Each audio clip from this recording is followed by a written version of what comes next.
kita sering merasa diri kita bebas. Bebas memilih, bebas bertindak, bebas menentukan arah hidup. Namun, bagaimana jika sebenarnya kita sedang terbelenggu? Bukan oleh rantai besi, bukan oleh penjara fisik, tetapi oleh sesuatu yang jauh lebih halus, hawa nafsu dalam diri kita sendiri. Dalam kajian Dr. Fahrudin Faiz, ada 7 hal yang sering tanpa sadar mengikat jiwa manusia. Dan selama kita tidak menyadarinya, kita hanya merasa bebas, padahal sedang dikendalikan. Oke, bismillah. Assalamualaikum warahmatullahi wabarakatuh. Bismillahirrahmanirrahim. Alhamdulillahi rabbil alamin. Wa bihi nasta'inu ala umurid dunya waddin. Allahumma sholli wa sallim wa barik ala habibina wa syafi'ina sayyidina wa maulana Muhammadin wa ala alihi wa ashabihi wa man tabi'ahum bi ihsanin ila yaumiddin. Amma ba'du. Bismillah. Mari kita lanjutkan lagi belajar kita, ngaji kita. Malam hari ini kita masih di tema kebebasan. Cuma ini dari dunia akhlak tasawuf. Jadi malam hari ini kita ngaji beneran ya. Nanti materinya dari beberapa kitab. Baik, tema malam hari ini adalah bebas dari belenggu nafsu. Jadi mungkin ini penting ya untuk teman-teman kita semua, apalagi yang muda-muda.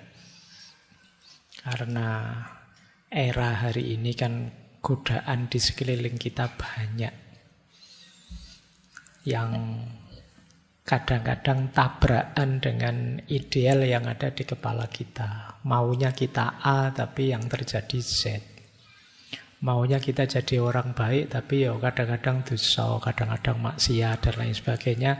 Terus kita gelisah, terus kita menyesal, terus kita menyalahkan diri sendiri dan lain sebagainya. Tapi yo setelah menyesal ya besok diulangi lagi. Terus kita menyesal lagi, istighfar lagi, tobat lagi. Kadang ya sampai nangis-nangis, tapi terus besok ya diulang lagi.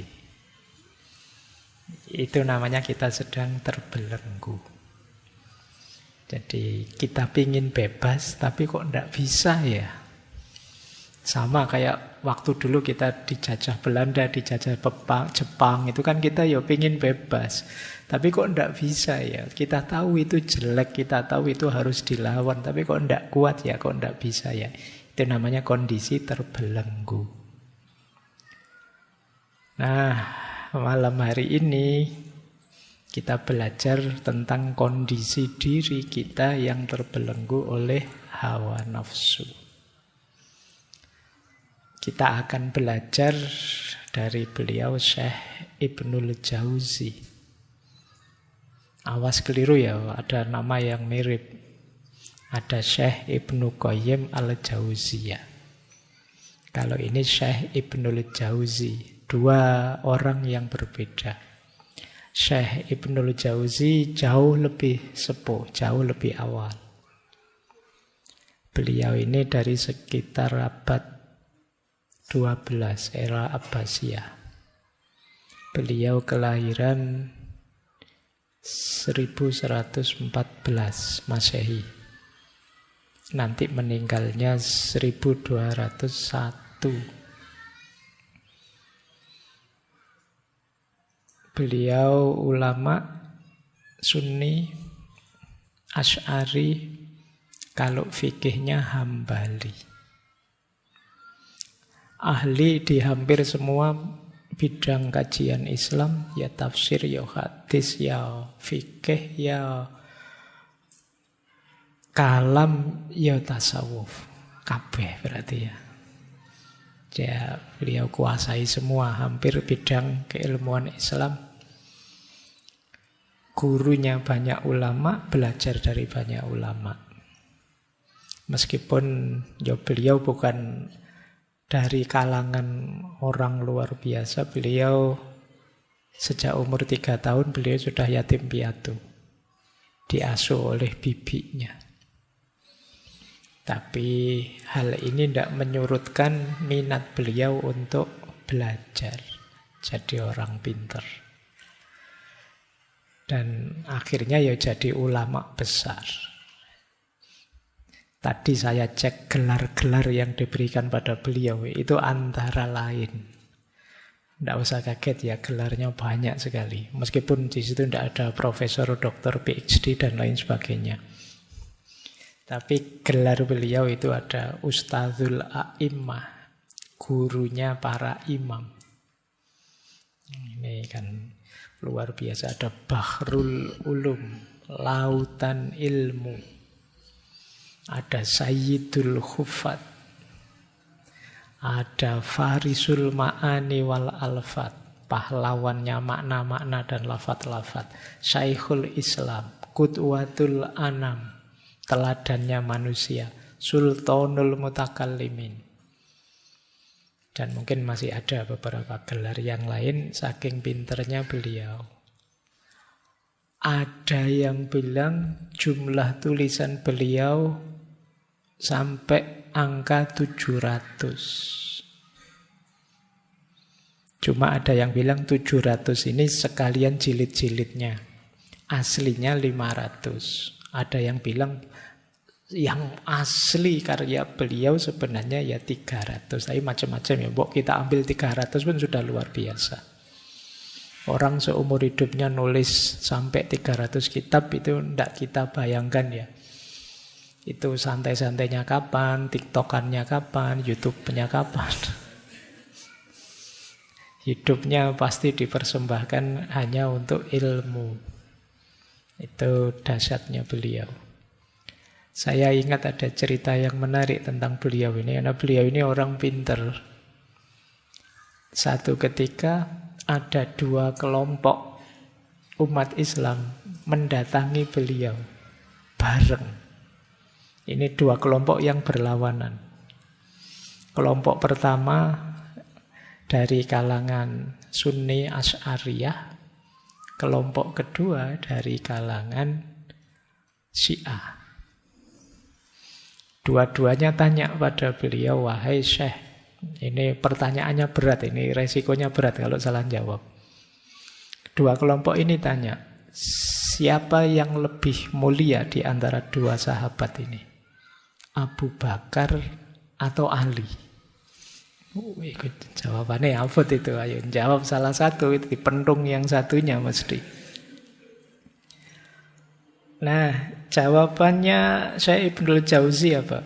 Beliau jawabannya pinter, diplomatis. Jawabannya beliau, yang lebih mulia adalah orang yang anaknya menjadi istrinya. Jawaban ini simple ya, tapi kalau dua-duanya puas akhirnya. Kenapa? Ya, Abu Bakar juga kan orang yang anaknya menjadi istrinya. Anaknya Abu Bakar, Aisyah, menjadi istrinya Nabi. Jadi orang Asy'ariyah nganggep, oh ini mesti Abu Bakar yang dimaksud. Yang Syiah juga begitu. Oh berarti ini Ali yang dimaksud. Kenapa? Karena orang yang anaknya menjadi istrinya, anaknya Nabi kan Fatimah, menjadi istrinya Ali. Jadi orang yang anaknya menjadi istrinya. Jadi masing-masing menafsirkannya berbeda. Jadi cuma tinggal bilang orang yang anaknya menjadi istrinya, dialah yang lebih mulia. Dan dua-duanya kena. Itu orang pinter. Itu menyelesaikan masalah tanpa masalah. Baik, itu gambaran beliau. Ya meskipun beliau juga mengalami masa-masa pahit. Beliau jaya dipercaya oleh Sultan di era Khalifah Al-Mustadi kalau tidak salah. Tapi pengganti beliau agak keras. Beliau sempat diasingkan sekitar 5 tahun. Setelah diasingkan kemudian dipanggil kembali dan 2 tahun setelahnya beliau meninggal. Jadi itu gambaran profil beliau. Baik, malam hari ini kita belajar tentang menaklukkan hawa nafsu, menaklukkan belenggu nafsu dari beberapa kitab beliau. Yang paling banyak nanti kita ambil dari kitab beliau yang judulnya Dhammul Hawa. Dhammul Hawa itu mencela hawa nafsu. Meskipun nanti kita ambil juga dari beberapa referensi kitab beliau yang lain. Tapi utamanya dari situ. Kitab Dhammul Hawa itu isinya sebenarnya satu ketika ada orang yang menghadap ke beliau yang sedang stres, patah hati karena cinta. Sehingga hidupnya tidak karu-karuan. Nah, terus menghadap pada Syaikh Jauzi, terus minta wasiat, minta nasihat-nasihat. Dari situ akhirnya lahirlah kitab itu. Meskipun ini malam hari ini kita ambil juga dari beberapa referensi yang lain. Baik, bismillah ya kita mulai. Gimana caranya menaklukkan hawa nafsu? Yang pertama, kita awali dari self-awareness dulu. Kita sadari dulu diri kita untuk tahu posisinya nafsu itu di mana dan bagaimana. Ya sebagaimana para ulama, para sufi, Ibnul Jauzi juga meyakini bahwa manusia itu hakikatnya ya ruhaninya. Jadi sederhana kita sering bilang manusia itu jasmani, rohani. Nah, yang inti dari manusia itu ruhaninya. Jadi kita itu hakikatnya makhluk ruhani yang diberi casing jasad seperti ini. Berarti esensi kita itu ada di balik yang fisik ini. Dan bentuknya apa? Esensi di balik fisik yang rohani tadi namanya kita menyebut jiwa atau nafas.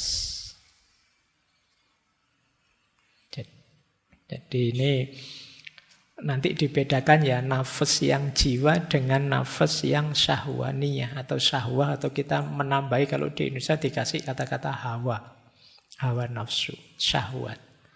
Jadi karena kalau di Indonesia syahwat itu ya bahasa Indonesia ini nafsu. Tapi di sini nafas artinya jiwa. Jadi esensi kita itu ada di nafas, ada di jiwa.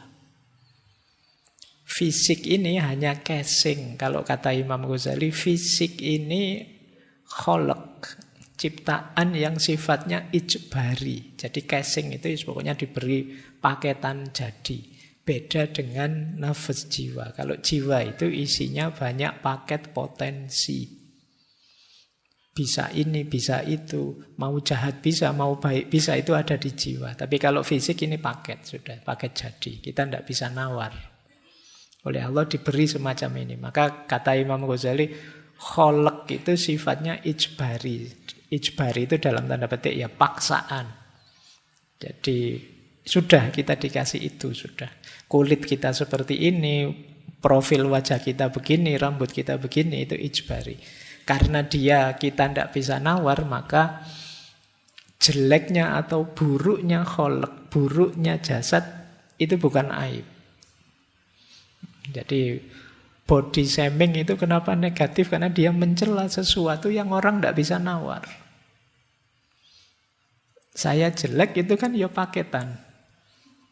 Loh kamu mencela saya, mencela yang bikin saya, jangan-jangan. Jadi itu bukan aib, maka kalian jangan malu. Kalau fisikmu merasa kok tidak secakep bintang-bintang film, ya tidak secakep yang di drakor-drakor, ya tidak apa-apa. Wong itu paket ijbari. malulah, anggaplah itu aib kalau aspek nafasmu, jiwamu yang negatif. Karena itu pilihanmu. Jadi jangan alasan, Pak, saya jahat itu jangan-jangan memang sudah paketan dari Allah. Tidak begitu. Allah memberi kita paket lengkap. Kamu baik bisa, jahat bisa. Kamu jujur bisa, bohong bisa. Kamu milih bohong, ya rasakan efeknya. Kamu dicela orang, kamu dibenci masyarakat, dan lain sebagainya. Jadi mari kita pahami dua. Maka ikhtiar kita yang paling banyak, ayo membereskan sisi dalam diri kita. Jiwa kita. Meskipun jangan-jangan kita lebih sibuk dengan sisi luar, casingnya. Ya enggak apa-apa, casing kita rawat baik-baik karena casing ini yang mewadahi jiwa kita. Ya kalau casingnya remuk, casingnya sakit-sakitan, ya jiwanya enggak bisa, potensi-potensi tadi enggak bisa diaktualkan. Kalian sakit parah, ya enggak bisa kalau mau, Pak saya mau melakukan kebaikan ini, kebaikan itu, ya enggak kuat kamu, karena dia casingnya.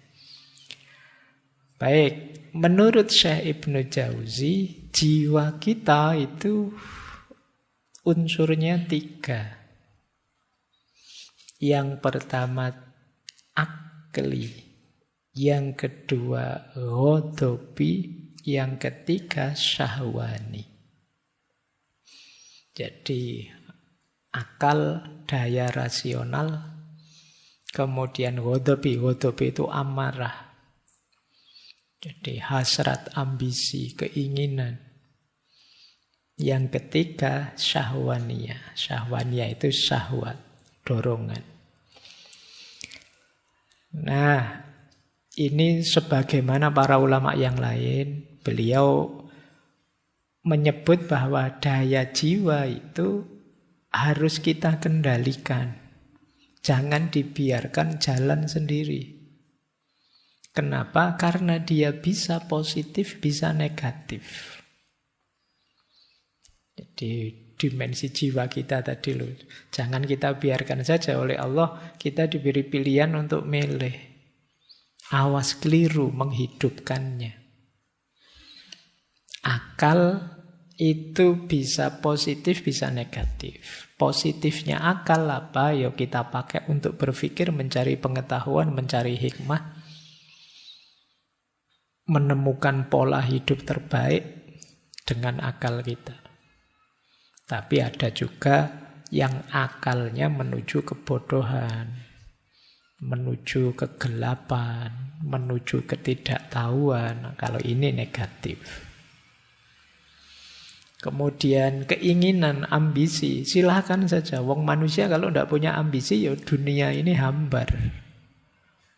Kalian kan sering menyalahkan keinginan, menyalahkan cita-cita. Mbok saya tidak usah punya banyak cita-cita. Keinginan sumber penderitaan. Kan kamu sering begitu.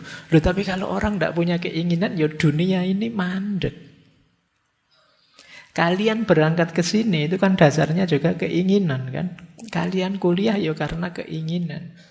Kalian kawin ya karena keinginan. Kalian bercita-cita kemarin demo ya karena keinginan. Kalau tidak punya keinginan sama sekali, mati dunia ini.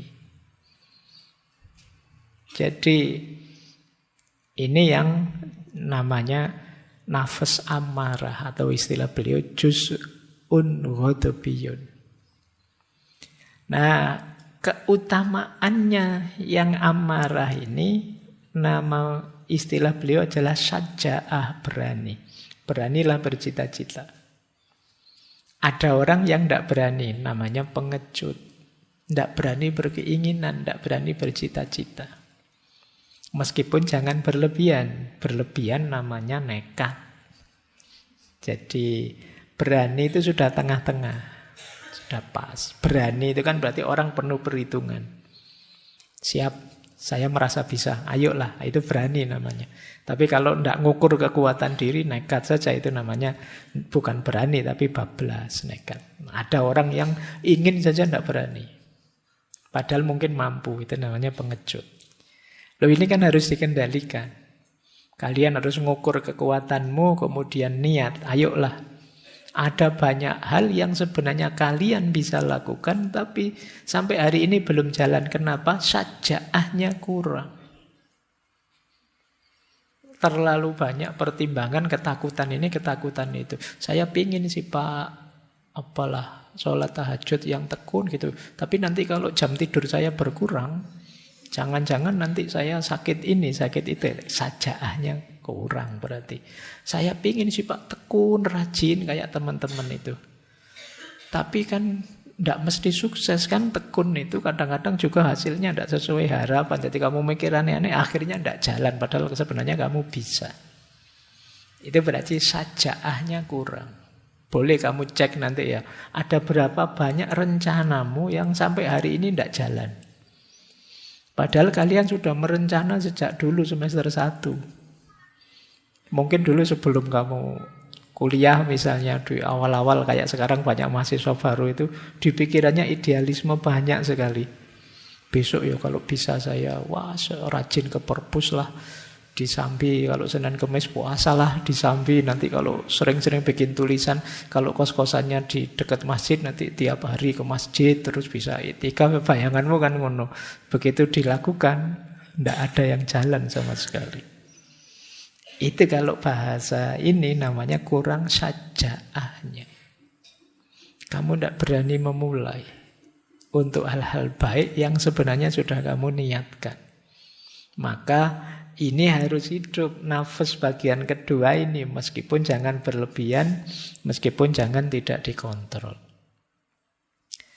Yang ketiga ada nafas syahwaniyah. Kalau ini berhubungan dengan makan, minum, kawin, dan yang sejenis itu. Syahwat.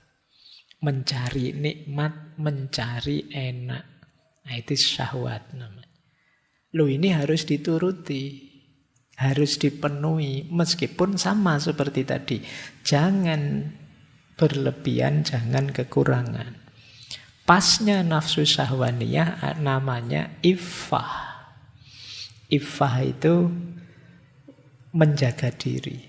Menjaga kehormatan diri, itu iffah. Penuhi secukupnya, kalian akan terhormat. Kalau tidak kalian penuhi, hidupmu sengsara. Kalau terlalu kamu umbar, ya kamu lepas kendali, ya hidupmu kacau, tidak teratur. Penuhi saja secukupnya. Makan, bahkan rumusnya Rasulullah kan ya sebelum kekenyangan kamu berhenti.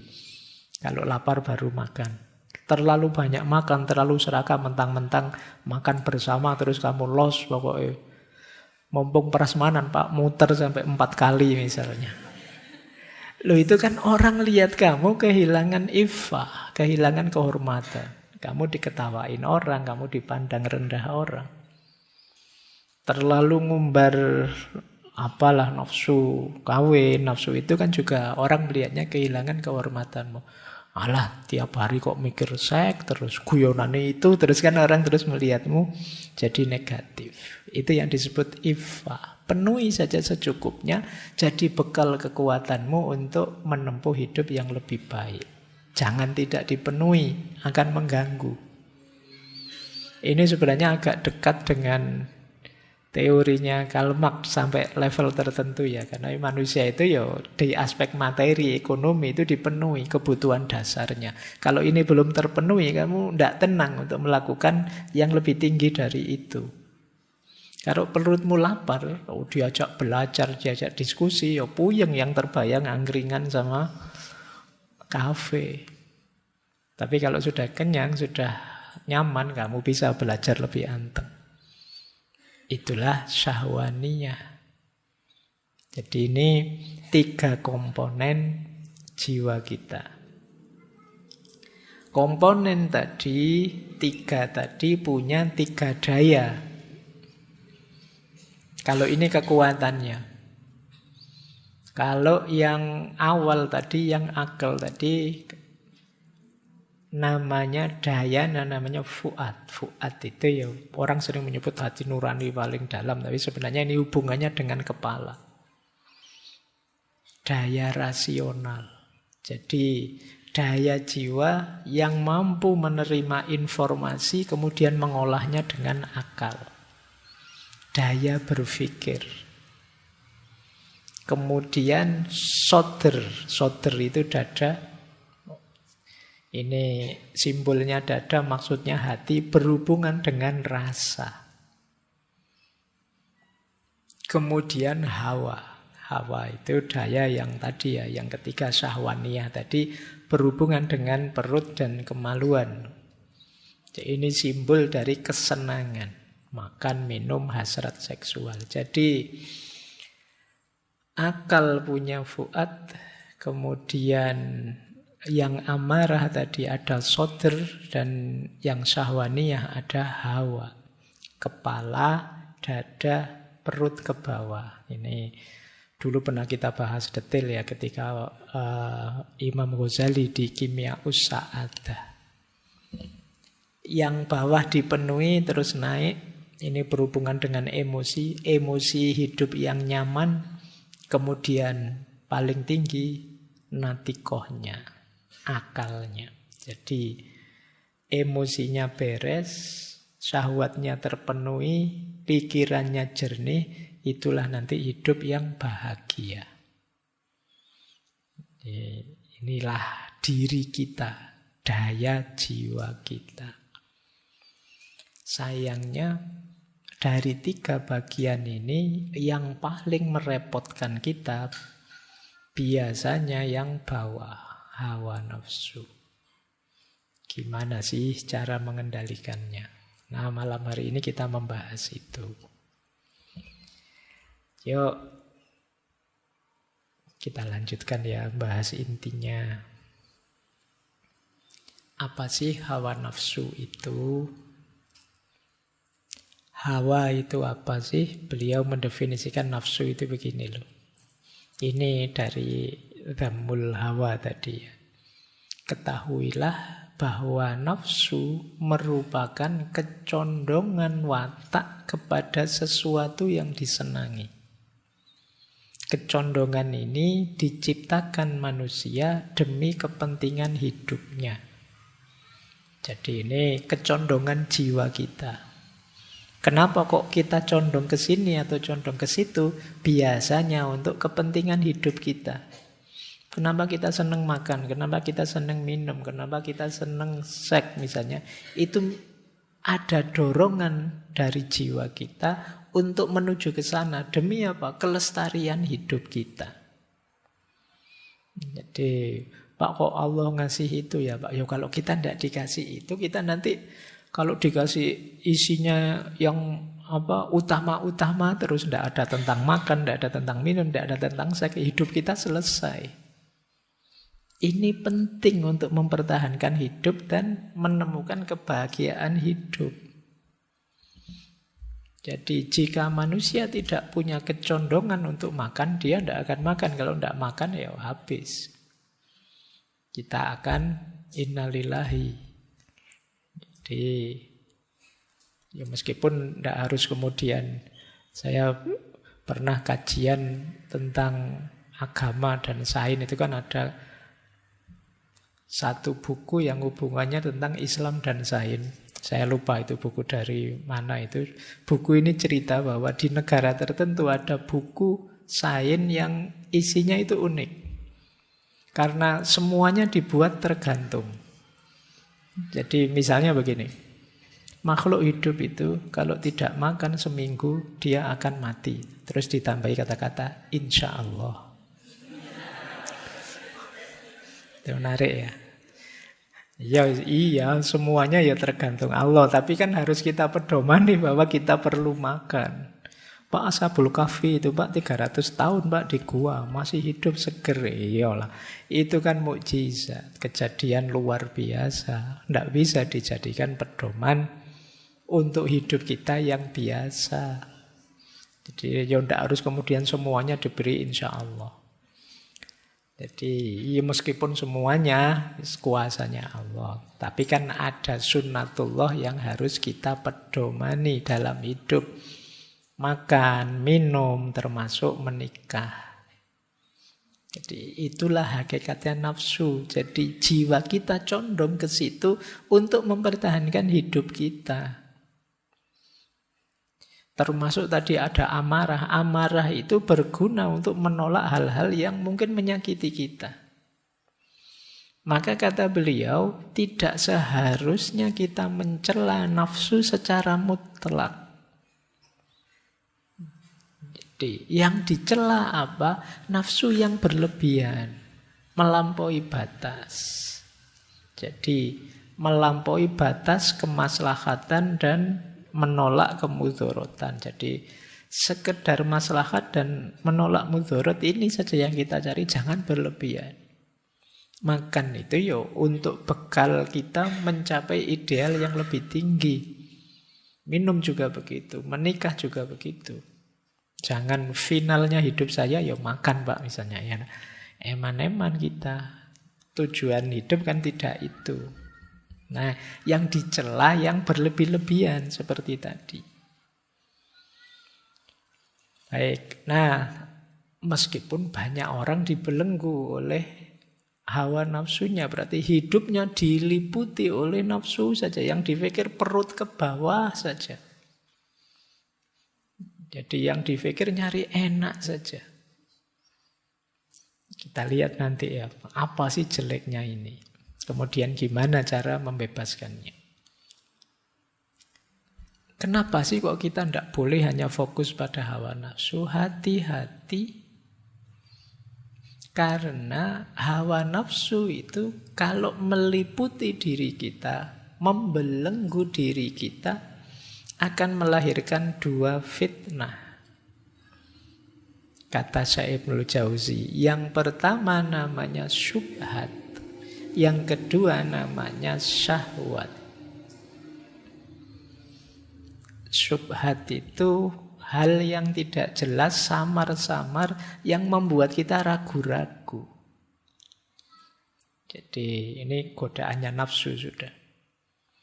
Membuat kita bingung, membuat kita tidak mantap, membuat kita tidak yakin. Ini permainannya nafsu. Yang kedua syahwat.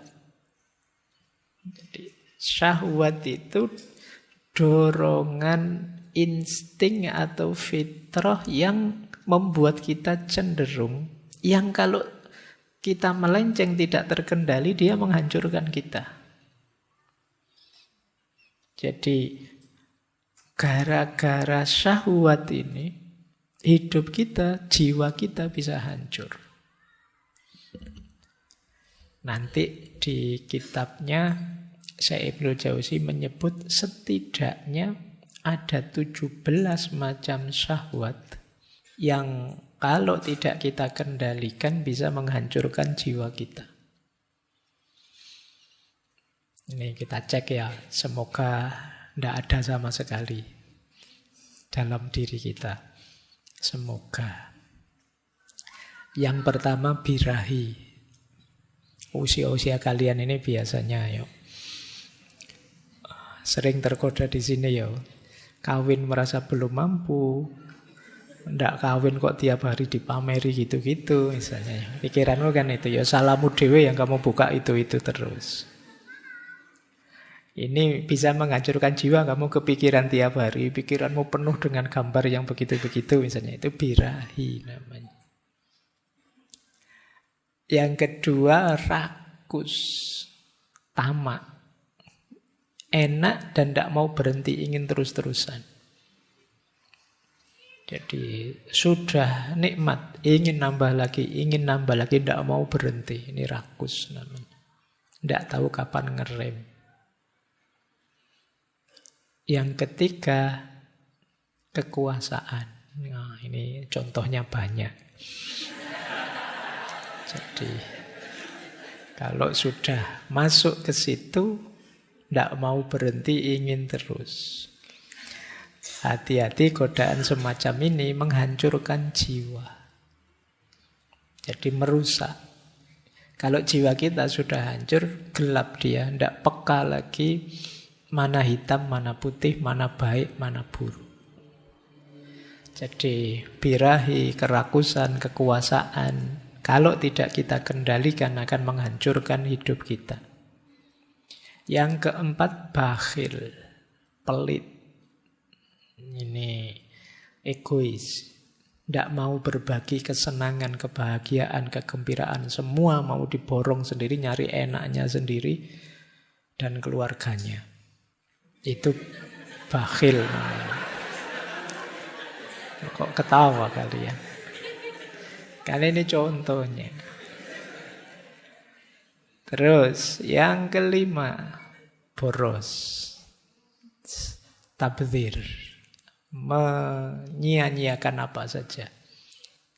Mungkin di kita yang sering kita boroskan, wong kita bukan orang kaya, biasanya yang kita boroskan waktu.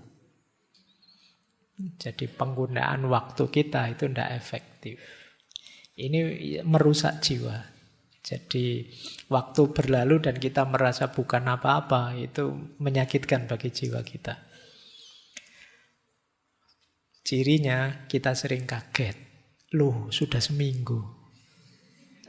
Besok sudah kuliah, kok cepet libur ya. Itu kemungkinan waktunya tidak kamu manfaatkan secara optimal, jadi kamu kaget.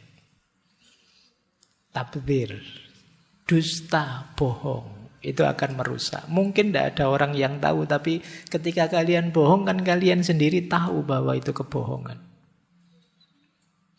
Jadi diam-diam kalian sedang merusak dirimu sendiri. Dengki. Tidak senang lihat temannya senang. Susah kalau lihat orang lain berhasil, itu dengki. Ini penyakit yang paling merusak. Makanya kalau di surat Al-Falaq itu kita diminta berdoa secara khusus. Wa min syarri hasidin idza hasad. Dari orang-orang yang hasud ketika dia hasad itu karena orang dengki itu dia rela dirinya hancur asal orang yang dia benci juga hancur. Mending benci. Orang benci itu masih mikir dirinya, saya harus enak. Kenapa dia yang enak? Dia dihancurkan saja biar saya yang enak. Itu masih mending. Tapi kalau sudah dengki, saya berkorban tidak apa-apa, saya keluar banyak tidak apa-apa, asal dia kalah, asal dia hancur. Ya, itu namanya dengki. Dendam juga begitu. Dendam merusak jiwa kita. Dendam itu kan kita marah sekali sama orang, tapi belum ada kesempatan, belum ada timing, belum ada momen untuk kita membalas kemarahan kita. Kita simpan, kita pendam dalam diri kita. Ini dendam ini kita ingin menghancurkan orang, tapi yang kita racuni diri kita sendiri. Karena kemarahan itu kita simpan terus dalam diri kita. Marah juga begitu. Marah ini di banyak, bahkan para filosof juga wanti-wanti kita hati-hati dengan kemarahan. Kalau sedang marah, mending cooling down, minggir. Jangan dilanjutkan. Biasanya salah ngambil keputusan. Sombong. Kalau ini tidak perlu dijelaskan ya. Ini penyakit yang sulit kita deteksi tapi kadang-kadang muncul.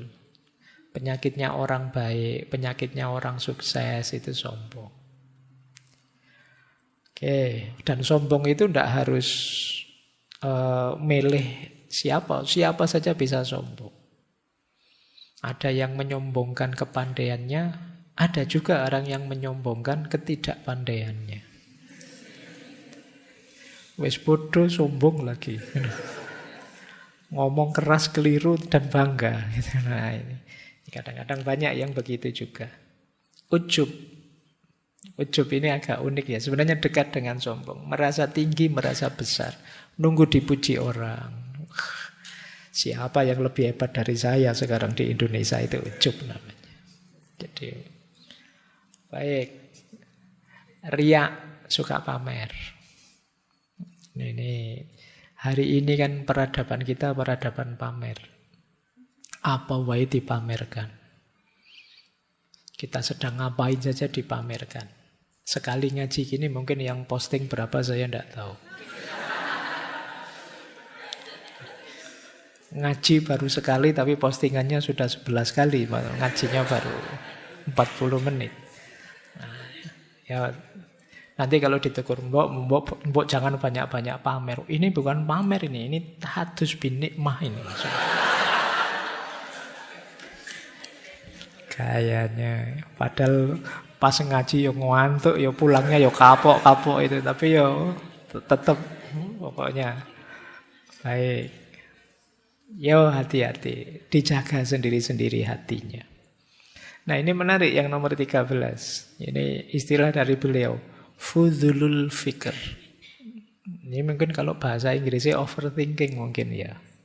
Nah sekarang kalian bisa pakai bahasa Arabnya. Fudzulul fikr.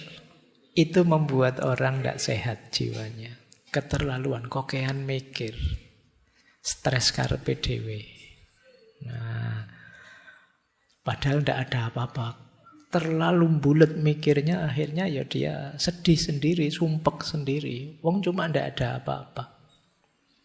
Sekedar gelasnya kesenggol misalnya jatuh, kamu mikirnya panjang, aduh betapa malunya saya, mesti sampai besok teman-teman ingat semua, saya wah, mikirnya ruwet, padahal biasa, tinggal diambil, disisihke biar nggak dianu orang kan selesai. Tapi kita sering bikin ruwet sendiri, itu fudzulul fikr. Nilai jatuh semester kemarin, Pak, nilai saya banyak E-nya, Pak. Ya sudah diperbaiki, kan selesai kan begitu. Tapi kan kamu mikir terus sampai, kok E ya, kok E ya. Iya wis waktanya E sudah. Mbok kamu pikir berulang-ulang ya tetap E. Diulang kan gitu aja selesai. Nanti diambil semester depan. Kita sering fudzulul fikr. Overthinking. Putus itu bertahun-tahun tidak move on. Wong yo kenyataannya sudah ditinggal. Kamu pikir berulang-ulang pun tetap ditinggal. Move on lah, jangan stuck di situ. Nanti ada nasihat beliau bagi yang patah hati. Ya karena Dhammul Hawa arahnya ke situ nanti. Kalau waktunya nyampe. Yang ke-14 terlalu sedih. Sedih manusiawi tapi terlalu sedih negatif. Janganlah ya. Terlalu senang juga begitu. Kalau kamu sukses senanglah tapi yo ada titiknya. Fa'idha faroghta fansab. Lanjutkan berkarya lagi, lanjutkan berkontribusi lagi. Malas. Jangan dikira malas itu menggembirakan. Begitu kamu sadar dirimu malas, kamu akan gelisah sendiri. Begitu kamu kaget teman-temanmu kok maju semua, aku sendiri yang belum maju, kamu akan stres. Malas menghancurkan jiwamu. Dan pesimis, himmah daniyah. Jadi pikirannya selalu yang jelek-jelek, yang bawah-bawah. Ini merusak kita. Jadi perhatikan ya 17 hal ini teman-teman kalau ingin memelihara jiwa kita. Ini 17 yang merusak kita. Bagaimana Pak caranya bebas dari 17 ini? Ada beberapa tips dari beliau ya. Mungkin kita tidak sadar selama ini. Bukan dunia yang menahan kita, tapi keinginan-keinginan dalam diri sendiri. Jika 7 hal ini masih mengikat jiwa kita, maka kebebasan hanyalah ilusi. Lalu, bagaimana cara melepaskannya? Insya Allah, kita akan lanjutkan pada bagian berikutnya. Karena menyadari belenggu adalah langkah pertama, tapi membebaskan diri adalah perjuangan berikutnya.